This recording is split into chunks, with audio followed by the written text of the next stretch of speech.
was 1994. That's when Reggie came down. You know, there was this big Panafest 94. And Reggie was like, yo, let's do this in our own language, man. So he came out with, you know, his first album, you know, and we listened to some of the lyrics, man. And it was so amazing. You know, for a moment, you know, I thought he was rapping in English, man. Trust me. And it was cheap. So he was like, yo, this is a revolution, man. Let's do it.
I said, well, we can try to release in the United States. But I said, everybody's trying to release in the United States.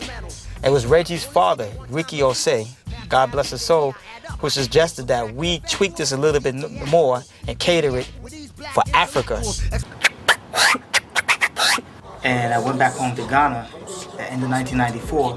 I met Reggie Rockstone in a nightclub called Miracle Mirage. And the way I met him was that I was at a table with a bunch of girls and guys, and he was rapping on the mic to the Fugees' instrumental song called Booth Bath. And I introduced myself. Now Reggie had these short locks at the time, and he was with another rap artist called Freddie Funkstone, who was basically his high school partner from the 1980s in Accra, Ghana. How many of y'all ever heard the G rap?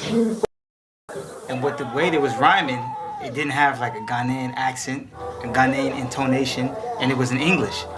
I was a DJ, I'm a DJ, I can do this and that. I don't have anything here in Accra because I left everything in New York because I'm on vacation.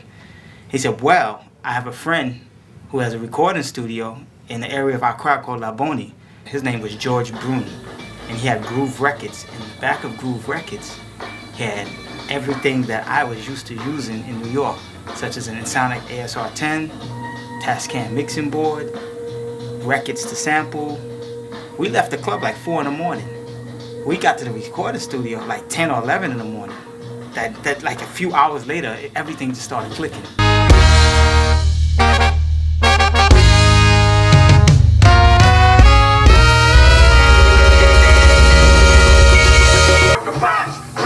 And at that time, I met a very innovative studio engineer by the name of Zap Mallet. I give him credit because he gave me the idea to actually bring in or incorporate the Ghanaian musical influences. Yeah, it's just the beginning, ain't it? In order to create something simple out of something more complex is sometimes much more difficult. It was a good time for Hiplife to move out of the dungeons and bedrooms and underground onto a main stage. I mean, here was traditional high life music, but simply produced with a hip hop ethic. Take the essence of the beat, exaggerate it as much as possible, and repeat it over and over again. So you've got a really tight lockdown group. The response was phenomenal.